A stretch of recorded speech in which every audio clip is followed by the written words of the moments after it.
A busy airport, a loudspeaker blaring flights, and suddenly a little boy runs from his mother's side and hugs a complete stranger with tears in his eyes.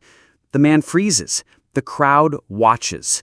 But when the mother arrives and hears what her son says next, the entire terminal goes silent and emotional.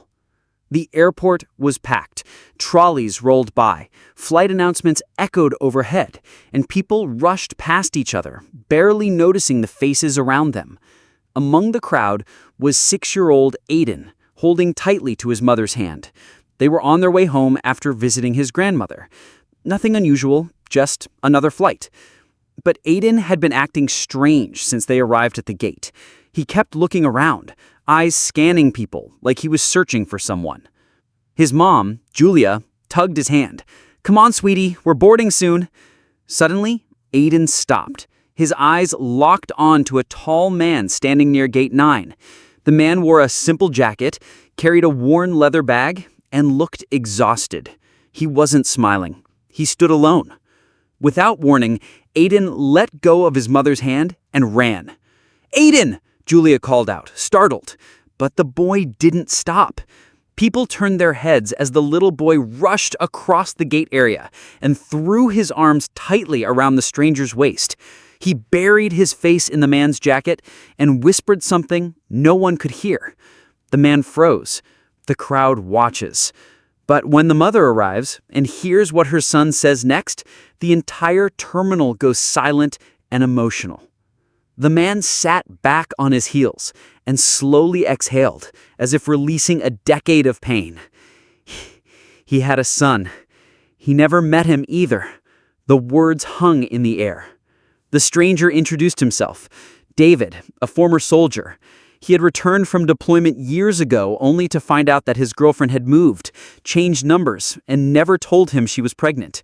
He searched but never found her. All he knew was that he had a son. Somewhere. "I thought maybe they didn't want me to be part of his life," he said, eyes watering. "So I stopped searching, but I never stopped hoping." Julia's hands began to shake. "My sister dated someone in the military, but she died before Aiden was born. We raised him thinking it didn't matter anymore." David's face went pale. The dots were connecting, faces, timelines, locations. The resemblance between him and Aiden suddenly became impossible to ignore. The same hazel eyes, the way both tilted their heads when listening, the same dimpled smile. Aiden looked up again. "Mommy, are you mad I hugged my daddy?" Julia knelt down, arms wrapped around her son, eyes filled with tears. "No, sweetheart, I'm just surprised." And the entire terminal, people from all walks of life, stood in silence. Because in the middle of a crowded airport, a little boy had just reopened a chapter that everyone thought was closed forever. David sat on a bench near the gate, staring at the small boy now seated beside him. Aiden, his son. He wasn't speaking much, just gently holding the boy's hand, like it was the most fragile thing in the world. Julia sat across from them, wiping her eyes in disbelief. Around them, travelers had stopped boarding their flights just to witness what was unfolding. Some filmed. Others simply cried quietly. But no one dared interrupt. Aiden, meanwhile, acted like this was all normal. He leaned against David's arm, humming softly, like he had always belonged there. One woman walked over and handed Julia a pack of tissues and whispered, "Whatever happens, that boy found what most people never do. A missing piece." David finally broke the silence. I never got to be there when he was born. I missed his first words, his first steps, everything," he said, his voice cracking. "But somehow, he still knew me." Julia looked up, her voice quiet. "He used to draw you all the time, even though he'd never seen you. He said you were somewhere far, far away, but you'd come back when he was ready." David closed his eyes, barely able to contain the emotion. "Do you think he somehow remembered me? Or sensed it?" "I don't know. but I think fate doesn't make mistakes." Just then, the final boarding call rang out for Julia and Aiden's flight. The spell broke. David stood, hesitating. "If I don't want to force anything, I'll go. I'm just grateful for this moment." But Aiden tugged on his hand. "Will you come with us, Daddy? Please?"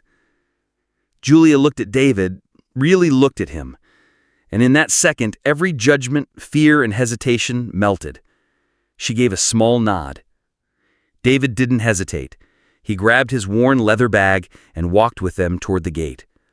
The flight attendants paused, sensing the weight of what was happening. One smiled and quietly rearranged seating so they could sit together. As the plane took off, Julia looked out the window. Beside her, David held Aiden, who had already fallen asleep in his arms. Peaceful, safe, and whole. After all these years, fate hadn't just reunited a father and son, it had rebuilt a family. The days that followed felt like something out of a dream. David didn't return to his hotel. He stayed close, visiting Aiden every day, taking walks with him, sharing stories of his travels and service, careful to keep the painful parts gentle and honest. Aiden listened with wonder, like he'd been waiting his whole life to hear them. For Julia, it was emotional and overwhelming. She had built her life around the idea that Aiden had no father. Now everything had changed overnight. But the way David spoke, the way he moved around Aiden with gentleness and care, it didn't feel forced. It felt natural, like he had always been missing from the picture, and now the frame was finally complete.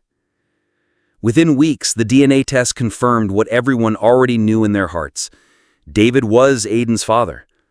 But even before the results, David had already made up his mind. "I'm not going anywhere. Not again." He didn't push. He didn't demand anything. He simply showed up, every single day. Soon, they weren't three strangers brought together by accident. They were a family, laughing, cooking together, watching Aiden ride his bike as David taught him how to balance without training wheels. What began as a moment in a busy airport terminal had become a story people couldn't stop talking about. News outlets covered it. Strangers sent letters. Families were inspired to reconnect. Lost fathers made calls. Mothers explained truths they had buried. One hug from a child reminded the world of something beautiful. That sometimes children know the truth before the world does. They feel love in ways words can't explain. One innocent hug changed 3 lives forever and reminded everyone watching that miracles often begin with a simple act of faith from the smallest heart in the room.